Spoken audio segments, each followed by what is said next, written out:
레몬에 대한 이야기를 좀 하려고 그래요. 레몬. 근데 특히 이번에는 제가 레몬이 좋다 이런 걸 뛰어넘어서 레몬을 드셔야 될 상황들, 레몬을 드시면 무조건 효과 보는 분들, 이런 부분에 대해서 이야기를 하려고 합니다.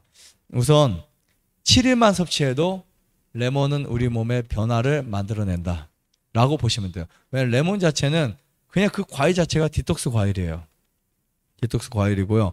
레몬을 우리가 잘 사용하면 간과 위장이 건강해지고 피부와 안색이 바뀌고 그리고 생활에 활력을 준다라고 생각하시면 될 것 같습니다. 이 레몬은요, 특히 저열량식품이에요. 그래서 100g에 한 20칼로리 정도밖에 되지 않을 정도로 아주 저칼로리 음식이 될 수 있고요. 섬유질은 하루 권장 섭취량의 19%가 들어있어요. 19%. 그리고 포화지방과 콜레스테롤은 제로입니다. 정말 좋은 식품이에요. 레몬 100g에 비타민 섭취 권장량의 128%가 들어있다니까 엄청나죠. 그 다음에 그 외에도 미네랄이 정말 풍부합니다. 그래서 여러분들 레몬과 앞으로 좀 친해지세요. 되게 쉬지만 친해지시면 좋을 것 같습니다. 첫 번째, 간이 안 좋으신 분들. 제가 저번에 말씀드렸죠. 우리가 건강을 회복하기 위해서 어디부터 신경 써야 된다? 간을 신경 써야 된다. 간이 안 좋은 분들. 이 레몬 속에 있는 그 항산화 성분 자체가요, 우리 몸속에 쌓인 독소와 활성산소를 제거하는 탁월함을 가지고 있어요. 그래서 간이 안 좋을 때 매일 반쪽이 되든 하나를 먹으면 어느 순간 지나면 간세포가 활성화되고 살아나는 거 느낄 수 있습니다. 어느 순간 피곤이 사라져요. 네, 그래서 내가 왜 갑자기 피곤이 사라졌지? 비타민 때문에 그런가? 이런 생각할 수 있는데, 물론 레몬에 레모네이드라는 성분과 비타민 이런 항산화 물질들이 여러분들 피로를 싹 그냥 가져가 버리는 거예요. 그 다음에 이 지방의 활성을 억제시켜요. 그래서 지방을 굉장히 억제할 뿐만 아니라 축적되는 것을 방지하기 때문에 레몬이 다이어트에도 굉장히 좋습니다. 그리고 체내 독소를 체외로 배출시켜 주기 때문에 간이 하는 일을 부담을 줄여줄 수 있어요. 여러분 간이 좀 너무 고생을 많이 하는 것 같다 그러면 레몬 하나를 갈아서 드세요. 정말 좋을 것 같고요. 보통 신장결석이 생기는 대표적인 원인이 무엇일까요? 신장결석이 왜 생기는 줄 아세요? 고기 먹어서도 생길 수 있지만 수분 부족이에요. 물 부족. 네. 그래서 여러분들이 신장결석이 생기면 이제 칼슘 이런 것들이 뭉쳐서 만들어지는 게 신장결석인데, 이때 이제 그 크기가 적으면 어디로 배출될까요? 네, 소변으로 배출되겠지만 그게 이제 커지면서 결석이 생성이 됩니다. 그런데 레몬 속에는 또 뭐가 있냐면 구연산이라는 게 들어있어요. 거의 신가의 대부분 들어있죠. 이 구연산이 신장에도 굉장히 활력을 주고 결석을 사라지게 만들어요. 그래서 결석이 있으면 그냥 매일 하루에 2개든 3개든 위만 허용한다면 갈아서 아침 먹고 점심 먹고 저녁 먹고 해서 한 달만 먹으면 어떤 분들 원장님 저 신장 결석 사라졌어요. 이게 전화 오신 분들이 꽤 많아요. 네, 여러분이 그러십니다. 가셔서 신장 결석 싹 좋아졌다, 없어졌다고. 정말 신기하지 않아요? 네, 우리가 병원에서 치료를 하지 않는데도 음식으로 병을 고친다는 게 정말 신기한 거예요. 신장의 결석이 사라지면 간이 바로 건강해질 수 있다. 이렇게 보시면 될 것 같아요. 두 번째, 면역을 높이고 싶다. 감기 안 걸리고 싶다. 잘 안 아프고 싶다. 이렇게 생각하시는 분들 레몬 좋습니다. 이 레몬은 비타민 C가 정말 많이 들어있다고 그랬죠. 그래서 그것이 면역에 좋고요. 여러분들 항체를 증가시켜요. 그래서 몸을 더 건강하게 만들고요. 바이러스나 박테리아 등 균으로부터 보호해 주는 역할을 합니다. 그래서 요즘처럼 이 바이러스가 많을 때 레몬으로부터 외부의 적을 막아내는 것도 지혜로운 방법이다라고 생각을 합니다. 자, 세 번째, 혈압이 높은 분들. 혈압이 나 자연치료 하는데 왜 늦게 떨어지지 하는 분들, 그분들에게도 레몬은 정말 좋습니다. 레몬 한 개에는 약 80mg의 이제 칼륨 성분이 들어있어요. 그래서 이게 보통 나트륨을 몸 밖으로 배출시키는 역할을 하기 때문에 혈압에 안정화를 줄 수 있어요. 그 미네랄의 어떠한 균형을 맞춰주는데 굉장히 좋습니다. 그래서 혈압에 도움이 되기 때문에 뇌 기능에도 직접적으로 연관이 되어 있다라고 보시면 될 것 같습니다. 그 다음에 우리 그 30대, 40대에서 크게 관심 있는 것들이 요즘에는 콜라겐 혹은 또 미용 이쪽 관심이 있잖아요.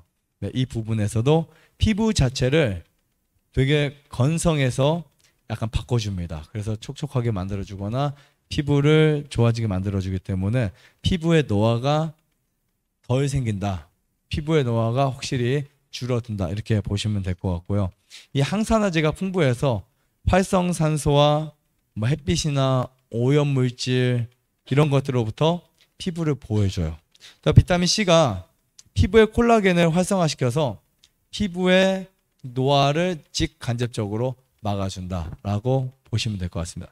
여러분 우리가 보면 물론 주변에 보면 성형해서 예뻐진 분들도 있고 그 다음에 정말 비싼 거 이렇게 바르셔서 좋아진 분도 있겠지만 정말 이렇게 몸을 건강을 관리를 하면서 몸이 좋아져서 피부가 좋아지는 분들도 있어요.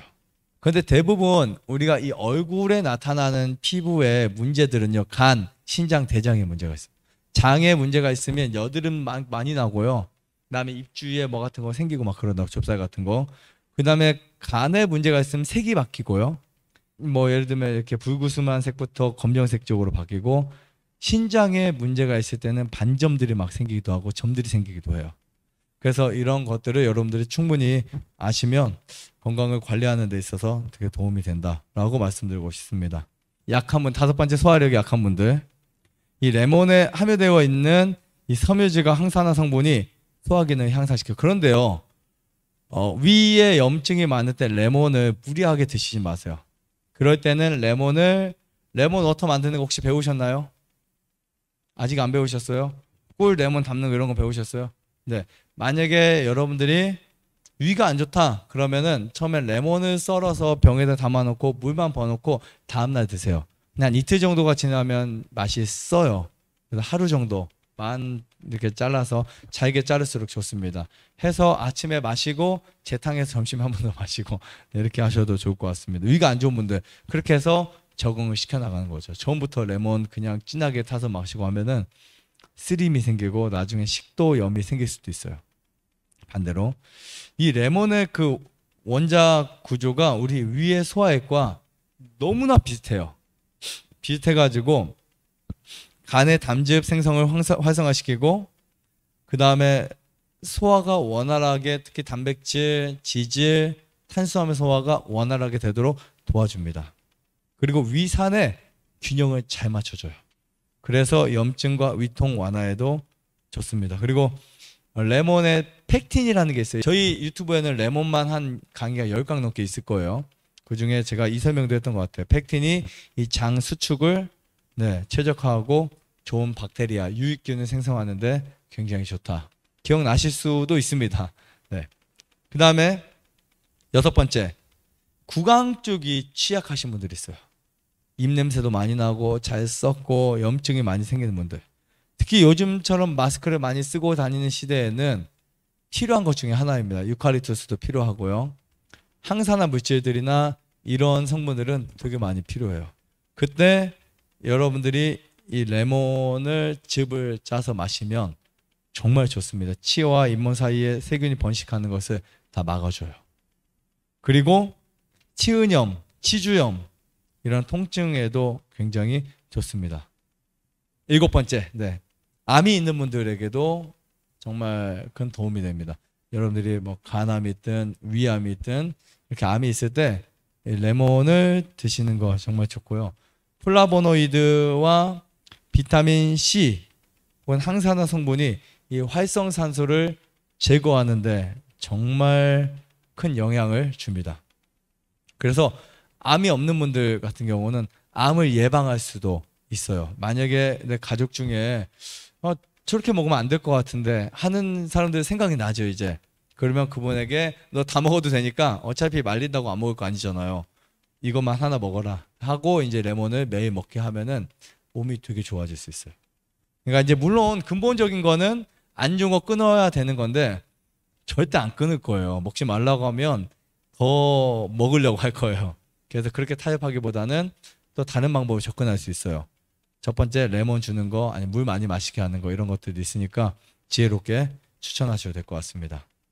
그 다음에 다이어트에도 정말 좋아요. 다이어트. 왜냐하면 체내에 지방이 축적되는 것을 직접적으로 막아줄 수 있다. 그리고요, 이 레몬의 펙틴이라는 성분이 포만감을 주는 호르몬을 조절해서 다이어트에는 정말 좋은 디톡스가 될 수 있다라고 보시면 될 것 같습니다. 혹시 나가셔서 여러분들이 디톡스 하실 때 우리 꿀에다가 레몬 같이 섞어 드셔도 되고요. 레몬즙을 짜서 하루에 여러 번 나눠서 드셔도 괜찮을 것 같다라고 생각이 됩니다. 네. 자, 그러나 이렇게 정말 다양한 성분이 있고 정말 좋은 음식이라 하더라도 주의해야 할 것이 없지는 않습니다. 그러니까 여러분 이렇게 생각하시면 돼요. 좋은 것일수록 주의는 더 많이 필요하다 보시면 돼요. 자, 과하게 섭취할 경우 구토가 발생할 수도 있고요. 정말 이런 분 정말 많았어요. 왜냐하면 제가 영상 이렇게 올렸잖아요. 그러면은 정말 레몬을 하루에 5개, 8개씩 먹은 분도 있더라고요. 절대 그렇게 먹지 말라고 했는데. 그리고 레몬의 산성이 잘못하면 치아를 손상시킬 수도 있다. 네, 과하게 먹을 경우에. 그래서 그렇게 염려가 되는 분들은 빨대를 이용해서 섭취하신 것도 괜찮고, 드신 다음에 물로 한번 해서 헹궈서 버리든 마시는 거 추천드려요. 특히 나는 너무 치아 쪽이 약하다 그러면은 레몬 즙을 마시거나 하면 이렇게 입하면 뿌득뿌득 하잖아요. 물 한번 해서 헹궈 주시는 것도 굉장히 좋습니다. 그리고 입안에 염증이나 이렇게 괴사가 된 분들은 되게 따가워요. 네, 그래서 그런 분들은 좀 피하시는 게 좋고요. 그런 분들이 이제 꿀에다가 레몬을 섞어서 먹으면 훨씬 나아요. 그리고 위장이 너무 약하다. 역시 그런 분도 아까 레몬 술을 만들어 먹든 레몬 꿀을 만들어 먹든, 아니면 레몬을 꿀에 담궈 놓으면 꿀이 삼투압작용을 통해서 레몬의 좋은 성분 다 빼내거든요. 그럼 그 꿀을 타서 먹어도 괜찮아요. 네, 그렇게 레몬의 성분을 사용할 수 있다라고 말씀드리고 싶습니다. 좋아요, 구독, 안내자전 눌러주세요. 눌러주세요.